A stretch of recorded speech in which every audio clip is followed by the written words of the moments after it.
For most of us, sex is driven by desire, connection, and love. For the Spartans, it was none of those things. It was a command, a biological duty enforced by the state for one single mission, to forge the deadliest human weapons the ancient world would ever face. Spartans weren't raised as people. They were built as soldiers. And their creation didn't start on the battlefield. It began in the bedroom. Forget the myth of the red cloaks and noble speeches.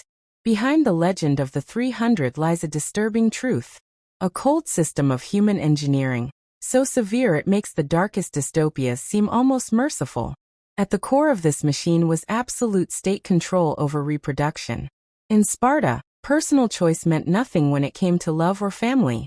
The government acted as the only matchmaker pairing citizens based on strength, not sentiment. Old magistrates, men hardened by decades of war, examined young males like livestock, judging height, stamina, and lineage. He was the tall, broad-shouldered warrior born of decorated ancestors. She was the strong, fertile woman with wide hips and a sturdy frame. Beauty mattered not for vanity, but as a signal of good health of better blood. Marriages were state-arranged cold strategic unions meant to produce superior offspring. Love was irrelevant. Desire was optional. The body no longer belonged to the individual. It belonged to Sparta. Every citizen's duty was to strengthen the state through their bloodline. Women's roles, too, were twisted into something unfamiliar. They were not seen as wives or mothers, but as vessels of the Spartan nation. Their worth came from their ability to bear strong, healthy children. From an early age, Spartan girls trained not for combat, but for childbirth. They ran, wrestled, and threw javelins, all to condition their bodies to carry warriors. Their will didn't matter. Their bodies did. They were taught that their battlefield was the birthing bed, and their greatest honor was to bring forth a future soldier. But this system went even further into realms that seem almost monstrous today. What happened when a celebrated warrior's wife couldn't conceive? Or when she gave birth to weak children? What if elsewhere lived a woman of exceptional health married to an older, less impressive man? Sparta had an answer. A chilling clause in its social code. It allowed, even encouraged, a strong warrior to father a child with another man's wife. It wasn't seen as adultery. It was civic duty. A woman's womb could be loaned in service of the state, and often her husband agreed. Producing a strong child, even by another man, was considered an honor to the household and to Sparta itself. Concepts like love or fidelity were crushed beneath the boots of state eugenics. The goal wasn't happiness. It was perfection of the bloodline. And so when a Spartan child was finally born, it wasn't a time of celebration. It was a test. The newborn wasn't placed in its mother's arms, but taken to a grim place called the gathering hall. There, a group of aged warriors known as the Gerousia awaited countless battles and looked at life through the eyes of death. They examined each infant without emotion. Naked and trembling, the baby was inspected from head to toe. Its legs, its spine, its cry. Every flaw, every sign of weakness could seal its fate. It wasn't cruelty for cruelty's sake. To Spartan logic, it was necessity. They were a small warrior caste surrounded by enemies and enslaved helots who outnumbered them 10 to 1. In such a world, weakness meant danger not just for one child, but for the entire state. A frail infant wasn't just a burden. It was a threat. Mercy today could mean destruction tomorrow. Sparta's creed was survival through strength. No exceptions. The council's decision was final. There was no appeal. If the baby passed the test, it was returned to its family. Not as a son, but as a future soldier already belonging to the state. From the moment he drew his first breath, a Spartan child's destiny was already decided. But if the elders' judgment turned against him, if they ruled he was unfit for life, he wasn't slain by sword or drowned in a river. His end came in a way far colder. The infant was carried to the barren slopes of Mount Torotus to a place called the Apothei, the deposits. There, in a dark cliff of stone, the newborn was left to the wind, the night frost, and the beasts. A quiet death, unseen and unspoken of. Spartan logic, this was not murder. They believed they were merely returning to nature. What nature had produced imperfectly, a grim offering to collective strength. Passing the elders' inspection was only the beginning. From that moment, the child's life became a slow march toward war. And for his parents, duty did not end with birth. The state demanded more constant creation of new bodies to fuel its war machine. Procreation in Sparta wasn't a privilege. It was an obligation. They practiced what we would later call eugenics. Centuries before the word existed. The belief that humankind could be perfected through selective breeding didn't begin in the laboratories of the 20th century. It was born in these rocky hills. For the Spartans, it wasn't hatred that drove it, but ruthless practicality. Weakness had no place in their bloodline. To achieve this, the most private human act became a public duty. Love, as we understand it, had no place in the formula. Men lived from age 7 to 30 in communal barracks among their comrades. Husbands would sneak from camp under darkness to lie briefly with their wives quietly, hurriedly, and vanish before sunrise to avoid punishment. There was no household life, no time to nurture affection. The wife was a stranger chosen for her body, not her heart. Their union had one goal: conception. Once a child was expected, the man returned to his true family, the army. The system was built to crush attachment, to ensure devotion only to Sparta. Strong family bonds were viewed as potential betrayal, romantic love, a dangerous distraction, and so the state punished those who refused to marry or reproduce. A man who stayed single beyond the required age was branded disloyal, a deserter of his civic duty. During certain festivals, these men were paraded naked through the freezing streets, forced to sing mocking songs about their failure. They were denied the honors granted to respected elders, treated as outcasts, living proof that private life in Sparta was everyone's business. The cost of this ideology was immense. Compassion faded from daily life. Generation after generation was conditioned to believe tenderness was weakness, that one's body belonged not to the self but to the state, and that motherhood was not love but service. Children didn't learn affection from their parents.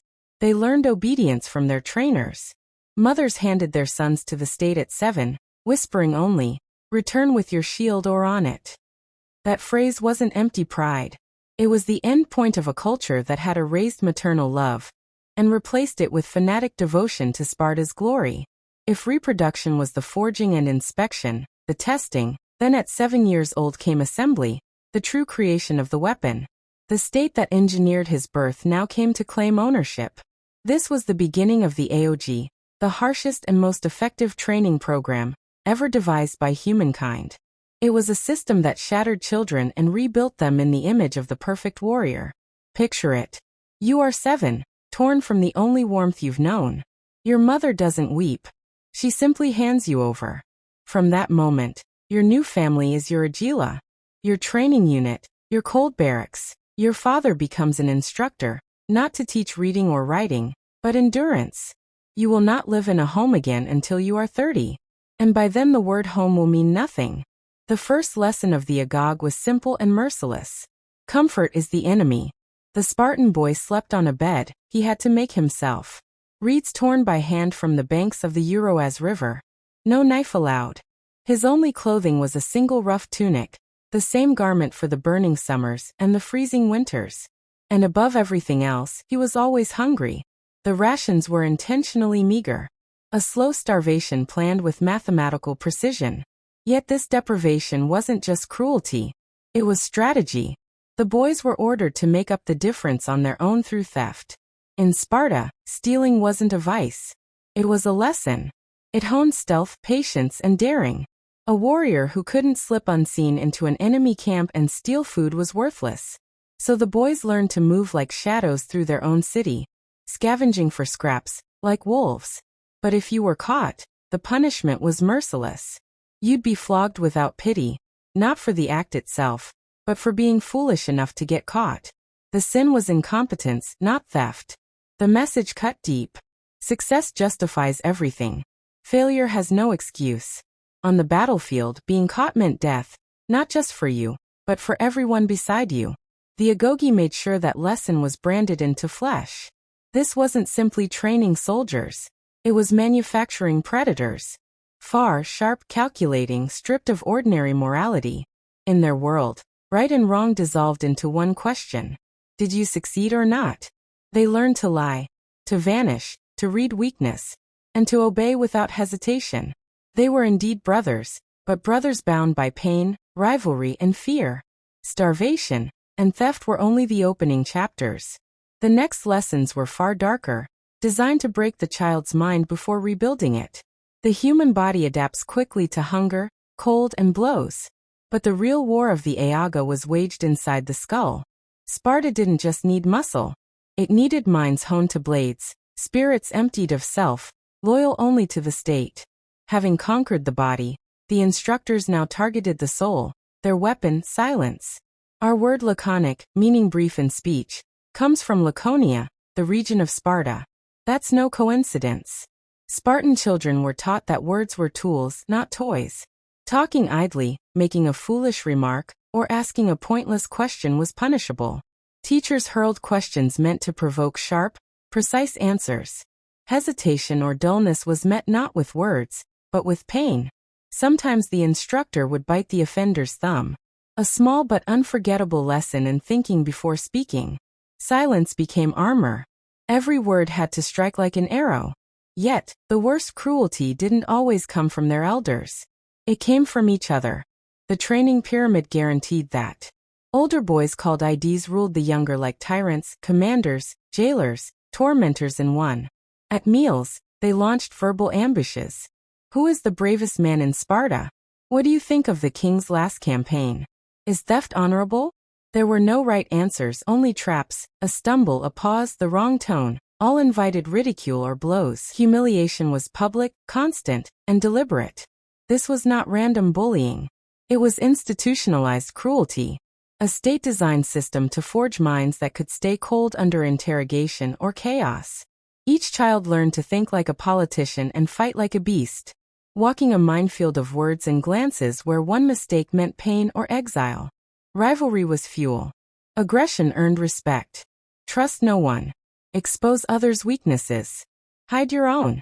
These were commandments. It was the law of the pack supervised by the state itself.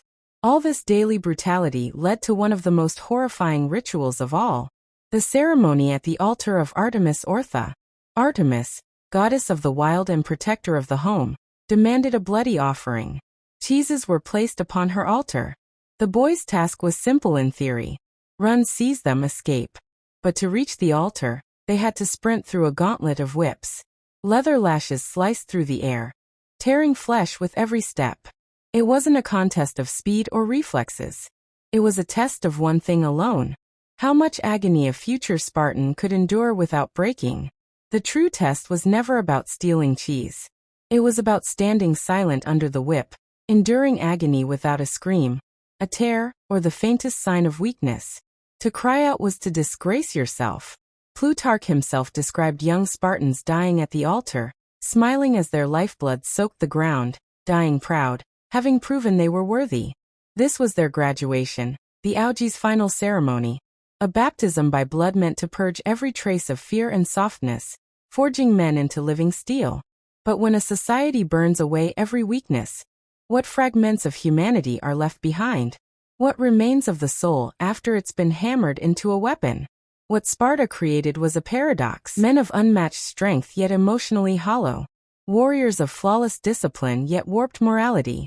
In their world, killing could be honorable and compassion could destroy you. They were the perfect instruments of violence. And now the state demanded proof that they could serve its darkest needs. That proof came through something few dared to even mention. The Cryptilla. It wasn't a traditional military unit. It didn't fight in formation. It was something far more sinister. A covert death squad. A machine of fear designed to keep Sparta's internal enemies silent. To understand it, you have to grasp Sparta's greatest obsession, control. A small warrior class ruled over an immense population of enslaved helots who outnumbered them many times over. The Spartans lived with the constant terror of revolt. Their answer was terror, calculated and preemptive.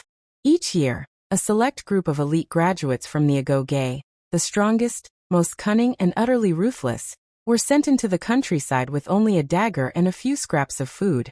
They were ordered to hide by day, move by night, and kill without hesitation their prey, the helots. But not all. Only the boldest, the most capable, those who dared to rise above the rest. These young men became the scythe that cut down any stalk taller than the field. This was their final exam, their last transformation. To murder an unarmed man under cover of darkness wasn't combat. It was psychological surgery, a brutal ritual meant to prove that mercy had been completely erased from their hearts. They were no longer killing out of rage or defense. They killed because the state told them it was necessary. And to make it all legal, the Spartan government performed a chilling ritual of its own. Each year, the Ephors, Sparta's ruling magistrates, formally declared war on the Helots. It was a bureaucratic act with monstrous implications. Once declared enemies, Helots could be slaughtered without it counting as murder. Killers of the crypta weren't criminals. They were soldiers carrying out the will of the state. A convenient fiction that turned mass murder into civic duty. By the time his dagger was stained with blood, the Spartan had completed his transformation. He had been born as a child of the state, shaped by discipline, strict of emotion, and now proven capable of killing without hesitation. But what had he become? The defender of civilization, or its most efficient predator. At 30, he could finally leave the communal barracks. But his so-called freedom was an illusion. A new duty awaited him to reproduce, to raise the next generation of instruments for Sparta's war machine. The killer now had to become a father. His bride, chosen by the state, was not a submissive wife, but his equal in strength and conviction. Spartan women were not victims of the system. They were its pillars. While boys endured the Agoge, girls entered their own training regimen. One equally rigorous and ideologically charged. In a Greece where women were often confined and silenced, Spartan women stood apart. They were educated, physically trained, and taught to manage property and estates. Why? Because Sparta's focus was not on comfort, but on breeding strength. Everything, every child, every law, every marriage served one purpose: to forge a race of perfect warriors. Even the philosopher Plato, observing from Athens, admired this system, believing it mirrored his vision of an ideal society. But he misunderstood it. The aim wasn't equality. It was efficiency, reproductive precision. Spartan women were molded to suppress tenderness and replace it with fierce patriotism. Their worth was judged not by affection, but by the caliber of warriors they gifted to the state. They became legends of cold discipline. A Spartan mother handing her son his shield before battle would tell him, "Return with it or upon it." When news of defeat reached the city, other Greek mothers wept. Spartan mothers demanded to know only one thing: did we win? One tale tells of a woman who killed her own son for returning home in disgrace. They weren't passive bystanders. They were the guardians of Spartan ideology itself. With minds and bodies shaped by the state, marriage in Sparta wasn't an act of love. It was an engineered ritual. The process resembled an abduction. The groom didn't court his bride. He seized her in the night. Her attendants shaved her head, dressed her in a man's cloak and sandals, and left her waiting in darkness on a bed of straw. He came secretly, fulfilled his duty quickly, and returned to the barracks before sunrise. This strange ceremony had purpose. It ensured emotional detachment. It kept domestic affection from interfering with military loyalty by making their meetings brief and secret.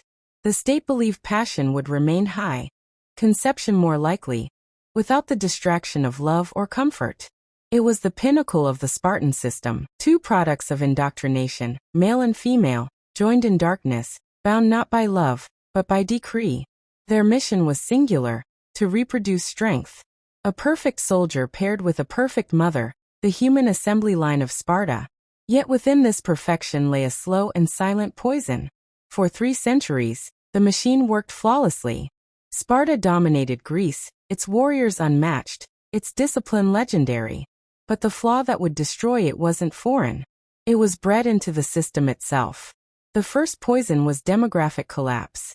Sparta's ruthless eugenics, the abandonment of weak infants on Mount Torotus, the rejection of all imperfection created a narrow gene pool. Every warrior lost in battle was an irreplaceable tragedy. The loss of decades of training and a carefully preserved bloodline. Other cities could raise new armies. Sparta could not replace 100 of its equals. Their greatest strength, their elite exclusivity, became their fatal weakness. They were breeding themselves out of existence. The second poison was inflexibility. The Agoge created impeccable soldiers but not thinkers. Sparta produced warriors who could follow orders flawlessly but not innovate, not question. As warfare evolved, their rigid system remained frozen. They were perfect soldiers trapped in a world that demanded generals. When confronted by new tactics and creative minds, they found themselves fighting ghosts of their own past. And the final blow came with success itself. When Sparta triumphed over Athens in the Peloponnesian War, the floodgates opened. Persian silver and gold poured into their city. Wealth, the very thing like had forbidden, corroded their iron discipline. Land ownership became concentrated, greed replaced austerity, and corruption seeped into every rank. Spartans who once despised luxury became enslaved by it. The spirit of Sparta built on equality and simplicity began to rot from within. Then came Leuctra. On that fateful plain, Theban general Epaminondas shattered centuries of Spartan invincibility. Instead of spreading his forces thin, he concentrated his left wing, 50 men deep, and rammed it straight into the Spartan right where the king and his royal guard stood.